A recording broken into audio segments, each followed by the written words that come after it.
Bom dia, meus irmãos, graça e paz. Mais uma vez, reforço a alegria em poder receber cada um de vocês nessa manhã tão preciosa e tão especial. Todos nós, cheios de tarefas, de atividades, de responsabilidades, precisamos parar um pouquinho a nossa rotina e a nossa agenda para ter um momento como esse. E como ele é precioso, como foi cantado aqui, é precioso estarmos juntos em comunhão, em união. Salmo 133 vai dizer que é bom e agradável que os irmãos convivam em união, porque é nesse ambiente onde Deus derrama vida e bênção para sempre. Então, que a graça de Deus se manifeste sobre cada um de vocês nessa manhã, amém? Eu gostaria de refletir com você nessa manhã acerca de um texto da palavra de Deus, um verso somente, como uma base sobre a qual a gente pode caminhar um pouquinho e permitir que o Espírito Santo possa de fato ministrar o nosso coração. E eu gostaria que você abrisse sua Bíblia no livro de Provérbios, capítulo de número 4, verso de número 23. Acredito que muitos já conhecem de cor esse verso, e ele tem algo para mim e para você nessa manhã. Você crê nisso? Amém? Provérbios 4, 23, talvez um pouquinho diferente nas versões bíblicas de cada um, mas a palavra de Deus nos diz: acima de tudo, guarde o seu coração, pois dele depende toda a sua vida. Ou sobre todas as coisas que deve guardar, guarda o teu coração, porque dele procede as fontes da vida. Esse é um conselho de Salomão para nós. E nessa manhã, nesse momento de ministração, mais do que uma palavra, acredito que uma conversa de pastor para pastor, de coração para coração, porque muitas vezes nós temos como pastores essa prerrogativa do ensino, da pregação, da palavra, da direção, do norte, e às vezes também chega o nosso momento de sentar, de ouvir, de receber e de permitir que a palavra de Deus fale também diretamente conosco. E quando eu olho para esse texto de Provérbios, esse conselho de Salomão, a primeira pergunta é: por que a Bíblia diz que o coração é tão importante? Se você abrir as Escrituras, você vai ver o tempo inteiro a palavra de Deus falando sobre o coração. Através do profeta Jeremias, a Bíblia diz que o coração é mais enganoso do que todas as coisas. Por isso tem algo de importante nele. O próprio Salomão, em Provérbios, ele afirma que o coração alegre formoseia o rosto, mas que a tristeza do coração, ela bate a alma. Que a alegria do coração é remédio, mas que o espírito abatido faz secar os ossos. Jesus também, quando fala sobre o coração, ele afirma que onde estiver o nosso tesouro, ali também vai estar o nosso coração. Porque o nosso coração, ele é um termômetro de como as coisas estão ao nosso redor. Isso significa que o coração do pastor é um termômetro de como está a igreja. Também que o coração do líder é um termômetro de como está os seus liderados e o departamento que ele lidera. Como está o seu coração? Pode parecer uma pergunta simples, mas ao mesmo tempo é uma pergunta muito profunda. Porque nós temos a tendência de muitas vezes responder de pronto com uma resposta já pré-planejada, que a gente sempre diz que está tudo bem. Mas está bem? Como é que está o nosso coração? Como está o seu coração? Como que você tem percebido que o seu coração tem te conduzido nessa estação da sua vida? Porque a dinâmica do nosso coração determina a dinâmica de tudo ao nosso redor. Quantos entendem essa palavra nesta manhã?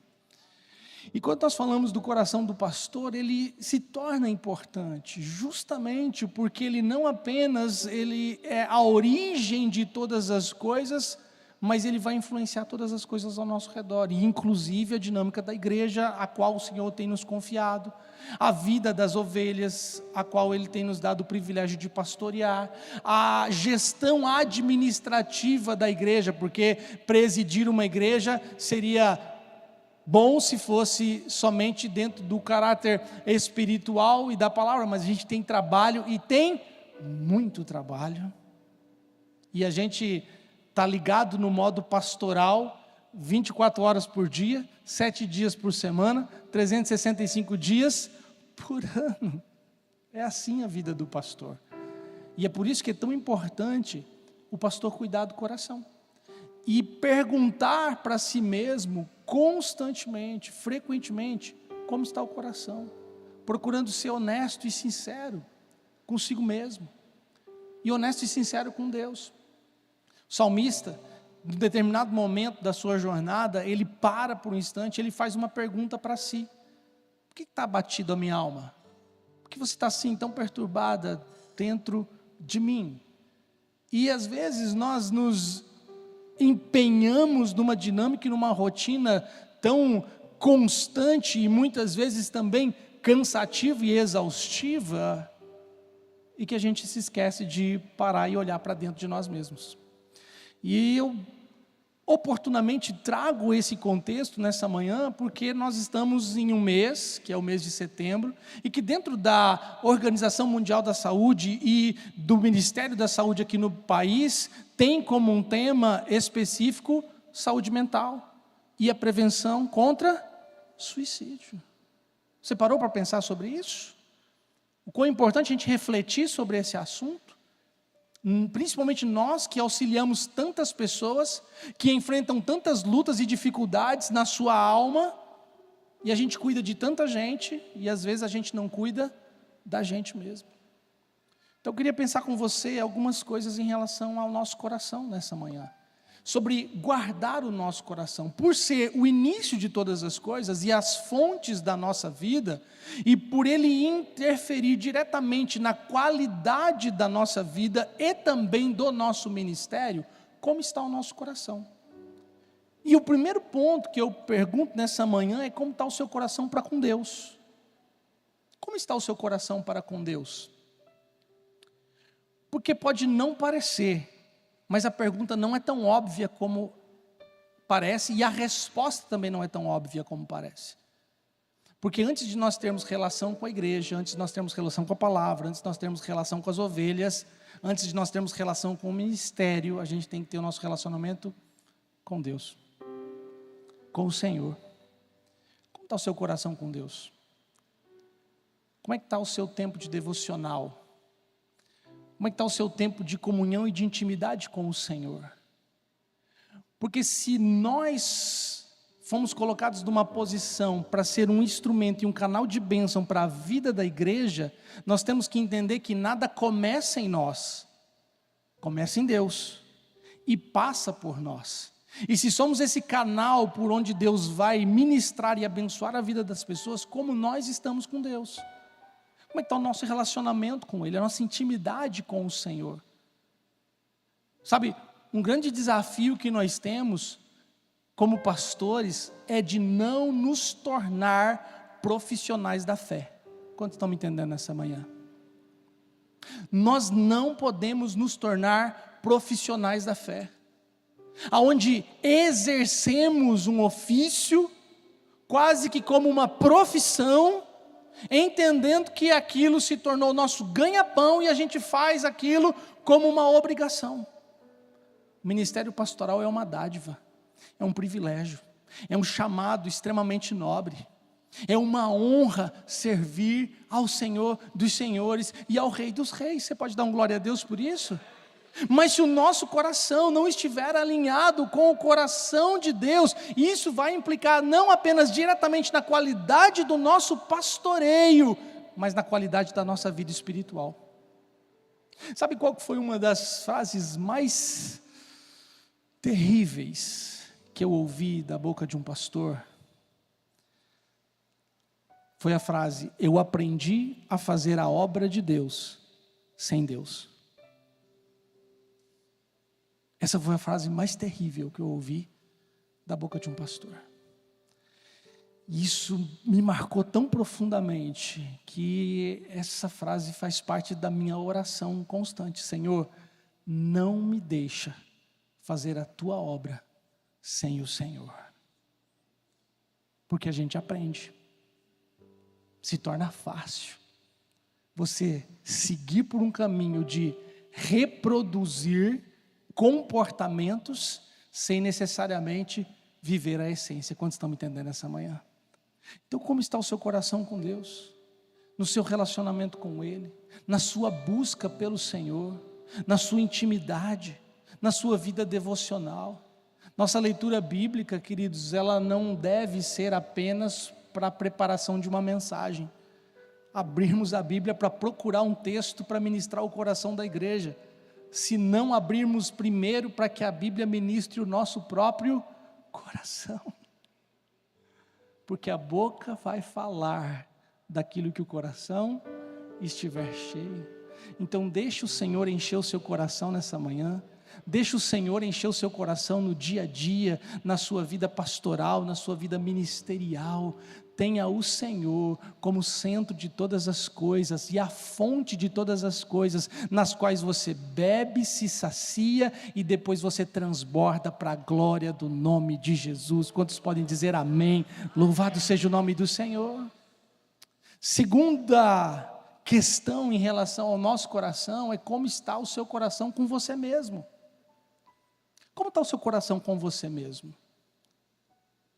Você tem olhado para dentro de si e perguntado como você está? Como é que está o seu coração em relação ao seu autocuidado? Porque quem cuida dos outros, primeiro precisa cuidar de si mesmo. O apóstolo Paulo, quando escreve, ele vai dizer: cuida de ti mesmo e da sã doutrina. Nós precisamos cuidar de nós.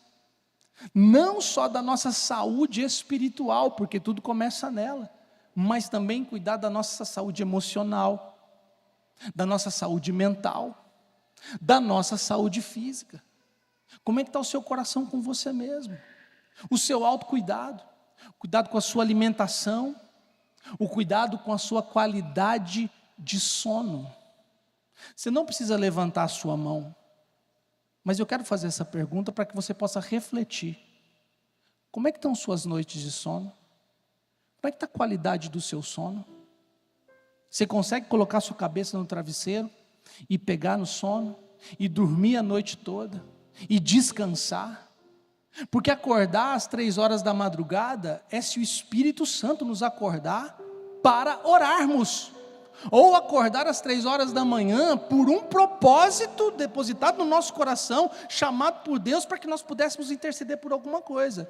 Salvo essas duas situações em que o Espírito nos desperta porque Ele quer que oremos, ou nós despertamos intencionalmente para orar, a noite foi feita para descansar, para dormir, para recuperar o corpo, para oxigenar o nosso cérebro, a nossa mente, para reconstruir a matéria que é perecível, que tem prazo de validade, e que se nós não cuidarmos dela, a longevidade do nosso ministério vai encurtar.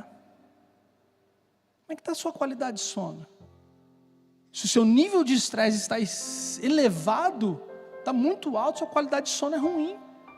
Você fica até longas horas à noite, que não seja ocupado para uma leitura bíblica, ou para um tempo de devocional, ou de fato para um atendimento pastoral, uma necessidade iminente em relação a isso, passar horas e horas, gastando talvez na rede social, ou fazendo qualquer outra coisa, e não tendo tempo para descansar, nós estamos comprometendo a nossa qualidade de vida e a nossa saúde. Então como que está o seu autocuidado, seu coração para com você mesmo? A sua saúde é o bem mais precioso que o Senhor te confiou. Isso é mordomia cristã.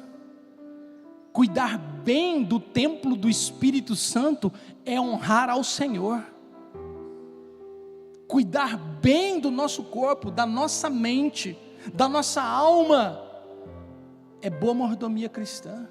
Não dá para a gente cuidar dos outros se a gente não cuidar da gente mesmo. Você tem praticado atividade física? Uma caminhada, uma pedalada, uma academia talvez. Pastor, essas coisas são desnecessárias. Elas não são desnecessárias. Elas não são desnecessárias. A Bíblia ainda vai dizer, o apóstolo Paulo falando, né? O exercício físico é de pouco proveito, né? Mas ele está falando sobre isso diante da piedade. Ele não está dizendo que é desnecessário. Ele está fazendo uma ilustração a partir de uma linguagem que aqueles para quem ele escrevia entendiam. Mas se nós não cuidarmos bem da nossa saúde, o nosso prazo de validade ele vai ficar menor. E a qualidade do nosso ministério vai ser comprometida. Você está me entendendo nessa manhã?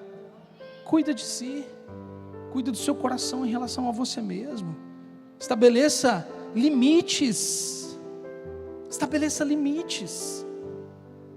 Estabeleça limites para as coisas que você faz. Estabeleça alvos específicos pelos quais você poderá orar e pedir de Deus os recursos necessários para ser mais assertivo.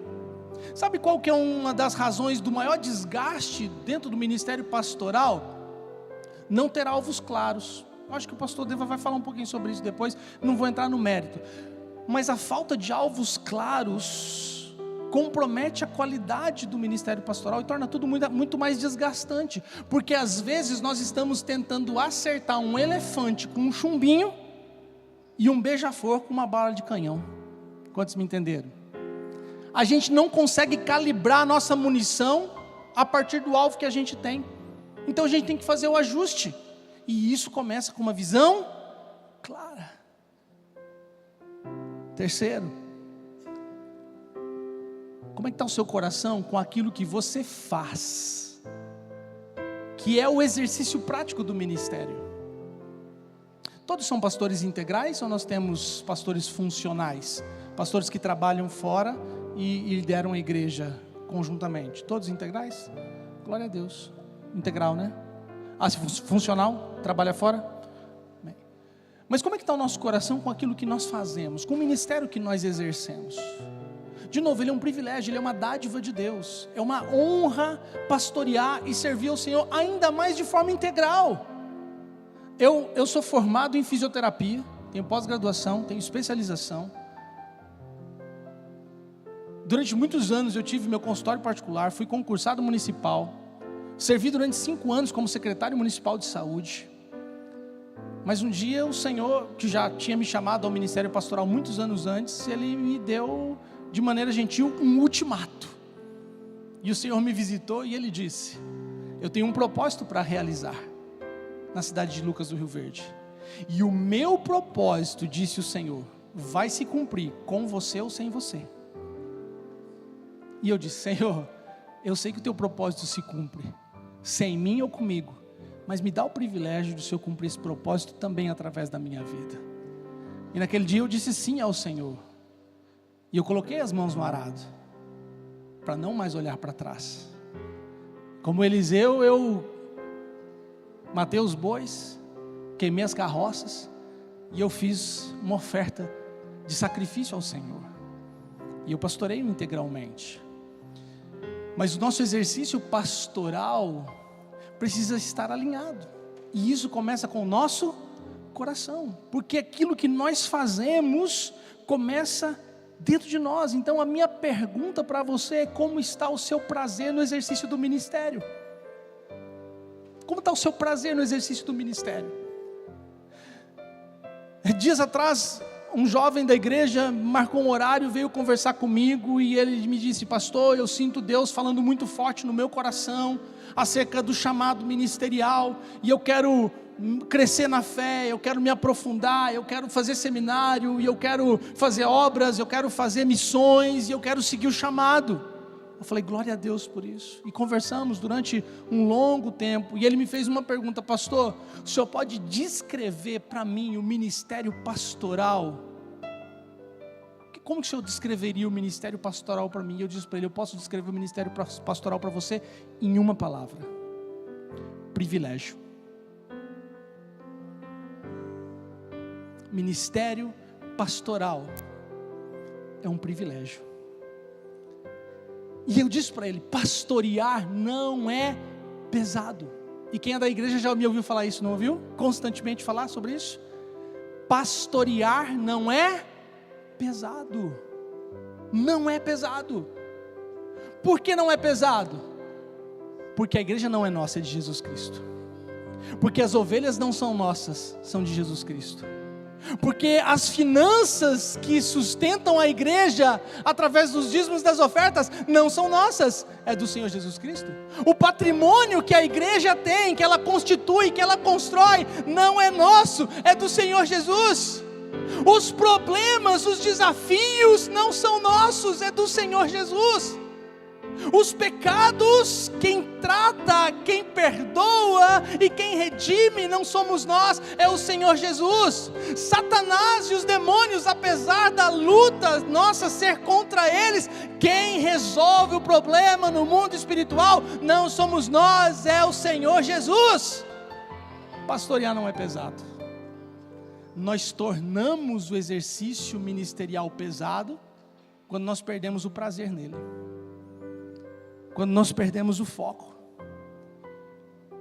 quando nós somos talvez a pessoa certa no lugar errado, ou a pessoa certa fazendo a coisa errada, ou a pessoa certa sem as habilidades necessárias para fazer o que é certo. Então, quando nós falamos sobre como está o nosso coração em relação ao que nós fazemos, nós precisamos reencontrar o prazer, a alegria naquilo que fazemos. E essa alegria nós encontramos em Deus. Nós precisamos nos capacitar para sermos ainda mais efetivos e assertivos naquilo que o Senhor nos chamou para fazer. Então isso vai tornar mais leve a nossa chamada ministerial. E nós vamos ter mais prazer nisso. Então, se você tem encontrado dificuldades em uma determinada área do exercício do seu ministério, olhe para isso como um alerta de Deus sobre uma área em que você deveria aprender mais, se aperfeiçoar, se habilitar. Ou talvez, se essa área específica não for a sua área de fortaleza, e você talvez não tenha condições de se aperfeiçoar nela, mas tem dentro da igreja alguém hábil nesta função, promova, chame para perto. Essa pessoa vai suprir a lacuna que existe em você. Habilite essa pessoa, impulsione essa pessoa, valide essa pessoa, confira a ela a autoridade para que ela possa fluir nessa área, porque nós pastores, nós não somos castradores do exercício ministerial de ninguém, pelo contrário, nós somos os impulsionadores. Todos nós fomos chamados por Deus para ser como Elias, que vão lançar filhos ministeriais para o exercício do ministério, porque nenhum de nós é permanente, nenhum de nós é eterno. Nosso tempo passa, e quem vai carregar o bastão? Quem vai estar do nosso lado nos ajudando?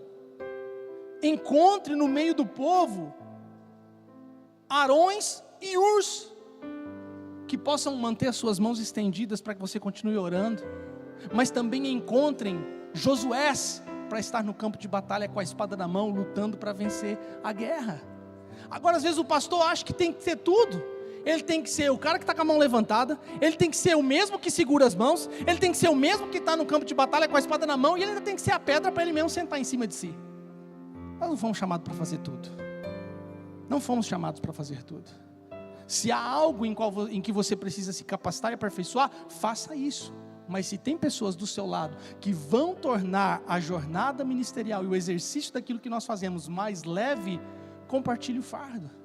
Porque a Bíblia vai dizer, carreguem os fardos pesados uns dos outros e então cumpram a lei de Cristo. Amém?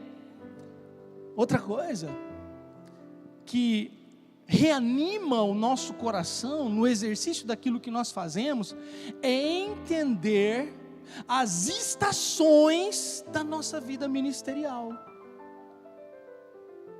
Todos nós fomos chamados para frutificar. Você pode dizer amém por isso?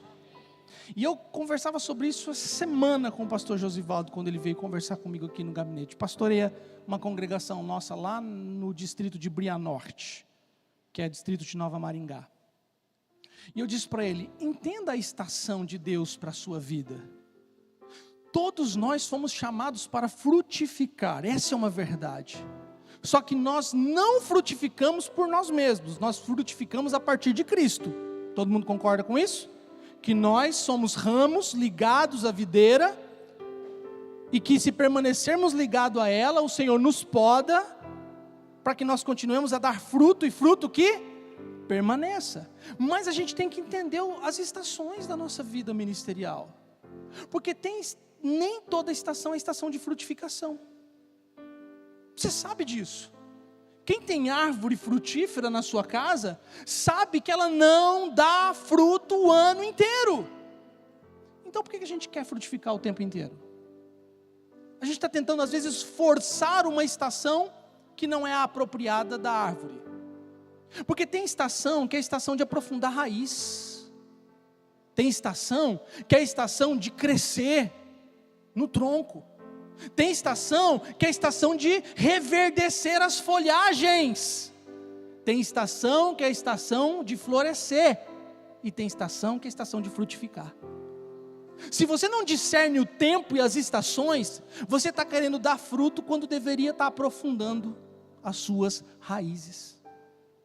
Então nós temos que entender o tempo, entender os modos, os processos e as estações. O exercício ministerial fica mais leve e toda frutificação vem a partir do Senhor nas nossas vidas. Você pode dizer amém por isso? Então peça a Deus e entenda qual é o tempo que você está vivendo lá na sua cidade, na igreja onde você está. Se é um tempo de aprofundar raízes, não se preocupe com o fruto. Se preocupe em aprofundar no Senhor. Se é um tempo de crescer, cresça, não em número, no Senhor. Se é tempo de florescer e criar um aroma suave no ambiente da igreja, floresça. Porque no tempo certo, todos vamos frutificar para a glória do nome de Jesus. Você pode dizer amém por isso? Por último, como está o seu coração em relação às outras pessoas? Porque ninguém caminha sozinho, amém? Nós não somos um exército de um homem só. A Bíblia sempre vai dizer, melhor serem dois do que um. Ninguém caminhou sozinho ministerialmente, nem mesmo Jesus. Então nós precisamos entender que não caminhamos só. Precisamos de pessoas ao nosso lado.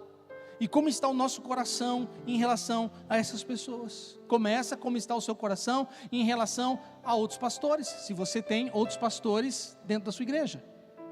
Como está o nosso coração com os outros pastores? Porque somos todos auxiliares de um mesmo sumo pastor, amém? Ainda que existam posições hierárquicas e elas são importantes e são necessárias, é necessário que seja respeitada, mas o nosso coração precisa estar em paz uns com os outros, para que não haja divisão, porque uma casa dividida não subsiste. Como está o seu coração com a sua liderança? E como está o seu coração com os seus liderados?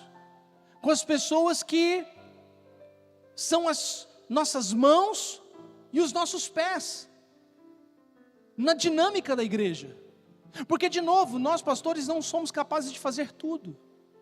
Aqui na igreja a gente reforça muito isso, queridos. Aonde eu não estou, mas um pastor auxiliar está, ele me representa, e nós dois representamos Jesus. Aonde um pastor auxiliar não está, mas um líder está, ele se representa todos nós. Aonde um irmão da igreja está, ele representa o corpo todo, amém? A igreja precisa ter esse entendimento, que todos nós somos um canal da mesma fonte, que é Cristo. Só que o nosso coração precisa estar alinhado. E isso começa também entendendo o coração do próximo, o coração do outro. Lembrando que o coração é mais importante do que as nossas mãos. Sabe qual é um problema muitas vezes no exercício pastoral e que acaba gerando crises e conflitos nos ambientes relacionais entre as pessoas, principalmente com liderados e com pessoas que servem? É quando as pessoas elas sentem que as mãos delas são mais importantes do que o coração delas. De novo, eu comecei ministrando essa palavra falando que é uma conversa de coração para coração, porque tudo começa assim. Quando Jesus, no Evangelho de João, capítulo de número 21, ele ressurreto aparece novamente para os seus discípulos, e eles estavam pescando. Pedro se lança no mar, vem correndo para ter com Jesus, e eles se sentam, comem, bebem, e ali eles percebem que realmente era Cristo. Jesus chama Pedro à parte, e ali ele começa aquele processo de restauração do coração de Pedro, que o havia negado 3 vezes, momentos antes da sua crucificação. E na conversa entre Jesus e Pedro, você sabe qual é a pergunta que Jesus faz: Pedro, você me ama? E Pedro responde: sim, Senhor, eu te amo. E qual é o reforço que Jesus faz para ele? Então, Pedro, apacenta as minhas ovelhas. Por uma segunda vez: Pedro, você me ama? Sim, Senhor, eu te amo. Cuida dos meus cordeiros.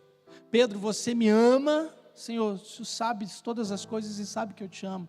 Então, Pedro, apacenta as minhas ovelhas. O que Jesus estava falando para Pedro naquele momento? Pedro, se de fato eu tenho o seu coração, eu também tenho as suas mãos. Nós precisamos ter o coração dos nossos pastores auxiliares, nós precisamos ter o coração dos nossos líderes, e nós precisamos ter o coração dos nossos liderados, o coração das ovelhas. Porque se tivermos o nosso coração, eles tiverem o nosso coração e nós tivermos o coração deles, todos nós estamos em sintonia, no mesmo propósito, na mesma visão, na mesma direção. Coração com coração. Como está o seu coração? Para com aqueles que estão do seu lado, somando com você. Valorize-os, reconheça a importância deles, mais do que aquilo que eles fazem. Porque aquilo que eles vão fazer com excelência é resultado do coração deles para com Cristo e para conosco. Você pode dizer amém por isso? Quero convidar você a ficar de pé para orar com você nessa noite, nessa manhã, e pedir que o Senhor renove o seu ânimo, renove a convicção do seu chamado ministerial, que é extremamente nobre e um grande privilégio. Que Ele possa trazer alívio, talvez, para o seu coração cansado, para o seu coração abatido, para o seu coração ansioso. Quem sabe você está vivendo uma estação determinada e tentando ser ou fazer outra coisa que não é própria para essa estação, e isso está te causando cansaço, está te causando frustração, desânimo, e quem sabe talvez até um pensamento de parar, de desistir e de abandonar. Mas sabe, queridos, que o Senhor possa renovar em nós nessa manhã o mesmo espírito de Josué, o mesmo espírito de Josué, que é um espírito de conquista, que é um espírito de avanço, de crescimento, de liderança, mas entendendo que ao receber uma promessa e ao receber uma palavra, por inúmeras circunstâncias, entre a palavra e a promessa e o cumprimento dela, isso levou um tempo. A vida de Josué foram 40 anos, caminhando no deserto, até que ele pudesse acessar a terra prometida. Ele teve muito tempo para pensar em possibilidades de desistir, mas Josué tinha uma promessa e ele tinha uma palavra, e isso foi suficiente para ele permanecer firme em Deus e avançando para a conquista daquilo que havia sido prometido.